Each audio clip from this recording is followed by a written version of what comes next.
2 people have died following a police chase in Pulaski County that ended in a crash this afternoon. The scene is on US 27 in Somerset at traffic light number 10. That's the intersection of Bogle Street. LEX 18's Connor McHugh joins us live from the scene with the big story at 6. State police say this scene right here at traffic light 10 on US 27 is the result of a driver driving erratically and then in a deadly pursuit that left 2 people dead at the end of it. Earlier, we were speaking to different witnesses who described the scene. They also provided us this video to show us exactly how this happened. Now, this is video from one security camera on a nearby business here. You can see the driver of the sedan in this chase that was being pursued going into the back of another vehicle. In total, 2 of those vehicles were hit. We're told by Kentucky State Police that a Science Hill police officer started to pursue that gray sedan about 5 lights away earlier this afternoon. It all ended with what we just showed you when it crashed into a truck and a Department of Homeland Security officer parked at that stoplight. Now, the driver of the sedan that was being pursued and the truck are both dead, according to state police. The officer from that Department of Homeland Security vehicle, who had nothing to do with this pursuit, is injured and taken to the hospital, but we're told they will be okay. Again, we spoke to witnesses who were just watching from right around the corner. This is how they described the scene. We seen her flying through, and then we seen the cops behind her. She didn't even care. She just rammed every car that was in her way. Yeah. And it was so sad. I feel for the families and prayers for them. All 3 vehicles that were involved in this wreck are still on scene. As you can see, a tow truck is out, and they are trying to get at least one of them out of this area right now. State police say it could be still several hours before traffic is opened up back here. Right now, southbound 27 is completely closed in this area. Covering the news from the LEX 18 Mobile Newsroom, back to you. All right, Connor, thank you. A woman is behind bars after investigators say she injured a Nicholasville police officer in a crash and damaged a building. LEX 18's Catherine Collins tells us how one woman is doing after the car almost hit her. Tabitha James was almost ready to head home from work yesterday when she heard a loud noise outside. And when I stood up, this car came crashing through the wall. She says she was then face to face with the driver of a red convertible. The debris trapped her behind her desk. As you can see, it took out the whole wall. There was a window here, and the car probably was about up to here. In the moment, she didn't know what to do. I believe I was screaming at that time. I didn't know how much further she was going to be coming in, so I was kind of trapped behind here. I was very scared. It was scary. James says first responders told her it was the multiple layers of brick that saved her from being injured. But a sheriff's deputy did suffer minor injuries in the crash. Investigators say 42-year-old Robin Marie Terry was the driver and have charged her with driving under the influence. It makes me really angry. This isn't the first time I've been in an accident where someone's been under the influence, and it just really upsets me. James says she's thankful to have walked away. Covering the news in Jessamine County, Catherine Collins, LEX 18 News. The driver has also been charged with endangering a police officer and driving without a license. After 25 years in business, the first Walmart in Lexington will close its doors for good. The announcement came today that the Richmond Road location will shut down next month. Kylan Mills has more. In just 1 month, this Walmart on Richmond Road is expected to close. It was the first Walmart in town, and people say they're sad to hear the news. The first Walmart to open in Lexington soon will close for good. The store on Richmond Road is the only one in town that doesn't have a full grocery section and bakery.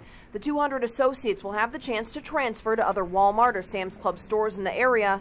A Walmart spokesperson released a statement to us saying it wasn't an easy decision to shut down the Richmond Road location that's been open since 1993, but that they're committed to investing in Kentucky. We talked to shoppers about the news.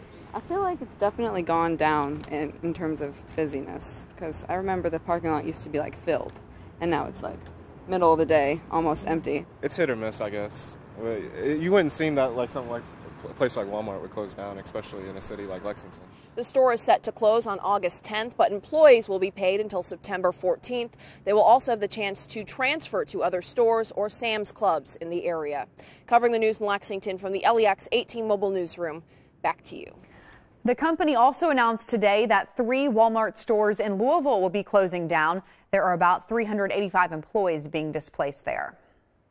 A day today where some folks got to enjoy a break from the humidity. Not many. If you drew a little triangle from I-75 east, I-64 north, up there northeast, yeah, you got a break from the muggies today. But the rest of us, we were stuck in them today. But the front that is going to dry us out is pushing southward, still kicking off a few thunder showers.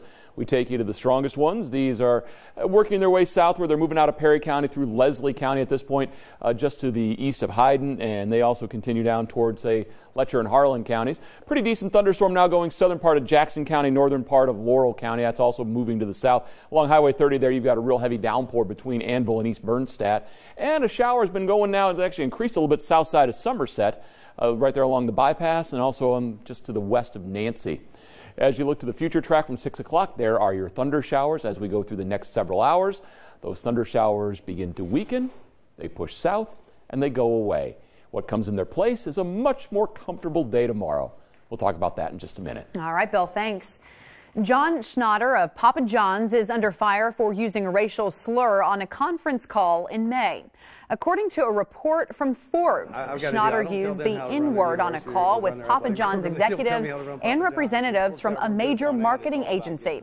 On the call, Schnatter allegedly referred Colonel Harlan Sanders of KFC, saying Sanders called African Americans the N-word. A source told Forbes many people on the call found his remarks offensive.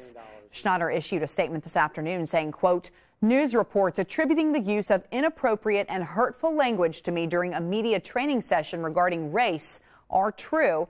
Regardless of the context, I apologize. Simply stated, racism has no place in our society," end quote. And just about an hour ago, an announcement from the University of Louisville saying John Schnatter has resigned from the school's board of trustees, effective immediately. Governor Matt Bevin is drawing criticism on social media for comments he made in a promotional video featuring the West Louisville Chess Club. Well, in that video, the governor says the chess club is, quote, "not something you necessarily would have thought of when you think of this section of town," end quote. A spokesperson for the governor says Bevin was trying to showcase the important youth program and that it is disappointing some people are trying to shift the focus away from accomplishments of talented children. The search continues for the man behind the wheel of a hit-and-run crash in downtown Lexington yesterday. The wreck was caught on camera. A personal patrol police say can be big help in solving crimes. LEX 18's Conroy DeLuche has more details.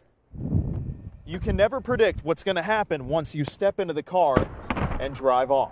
If an accident happens to you or around you, police say that surveillance video could make a difference in their investigation because the video does not lie. The light turns green. He slowly accelerates. Then less than 4 seconds later, a crash. Wow. Oh, my. That's not good. Oh, wow. Somebody ran a red light. And you can see the blue Dodge pickup drive away. The moment caught on the victim's 2-car cameras. Clearly, the victim in this car had a green light and was proceeding on. The truck never slowed down. Franklin County Sheriff Pat Melton says personal surveillance video or pictures can be key to identifying a suspect in a case. He uses Facebook as a crime-solving tool. If I put up a picture or a video, within 15 minutes, 99% of the time, we've got that person identified. An 18-wheeler with a dash camera captured this moment on I-64. She's one of the luckiest people in the world. You had a truck driver that was paying attention, but, you know, that's the case that it gives you a surveillance video that you can see exactly what happened. The victim of this crash, Adam Dukes, hopes this video can identify the driver of this truck and bring him to justice. So far, no one has been arrested in yesterday's hit-and-run crash. Covering the news in Lexington from the LEX 18 Mobile Newsroom. Back to you. 5 former U of L basketball players are suing the NCAA after the organization vacated the 2013 national championship and 123 games. Keith Farmer is here with the details and reaction. Well, the suit was filed today in Jefferson County Circuit Court, saying the players involved were cast in a false light and seeks declaration that it wrongfully vacated the plaintiffs' wins, honors, and awards. 2013 Most Outstanding Player Luke Hancock was the only player at the press conference today, but he is joined in the suit by Gorgie Zhang, Stephen Van Treese, Tim Henderson, and Michael Mara. The wins and title were taken away after the NCAA's investigation into the escort scandal, where strippers put on parties in the basketball players' dorm rooms. Former coach Rick Pitino and athletics director Tom Jurich are not involved in the suit, which is being led by John Morgan. Can you imagine you're out there building your financial career, still loyal to the university, and people come and ask you, were you one of the ones with the prostitutes? That's what happened. That's what was charged. That's why they lost the championship. That's why he lost his MVP. Why'd they take his MVP away? People don't know. It's called false light. The players are asking to have their names cleared and for unspecified compensatory damages. Morgan says his firm is taking the case on contingency, so they will only be paid if the players win the money. Angie, back to you. All right, well, we are asking about that story in today's LEX 18 Facebook poll. We want to know, do you think the vacated wins and championship should be reinstated? Take a look at the numbers as they stand now and cast your vote on the LEX 18 Facebook page. Lexington police are searching for the most wanted person of the week. They're looking for 48-year-old Terry Lee Travis. He's wanted for felony theft and fleeing from police. He is 5'11" and 170 pounds. If you see him, call Crime Stoppers. That number is 859-253-2020. You can also text your information to Crimes. Just be sure to include Lex PD in your tip. Still ahead on LEX 18 News at 6, Madison County EMS has a lot to celebrate after quite the baby boom in their department. Watch why they say it is not over yet.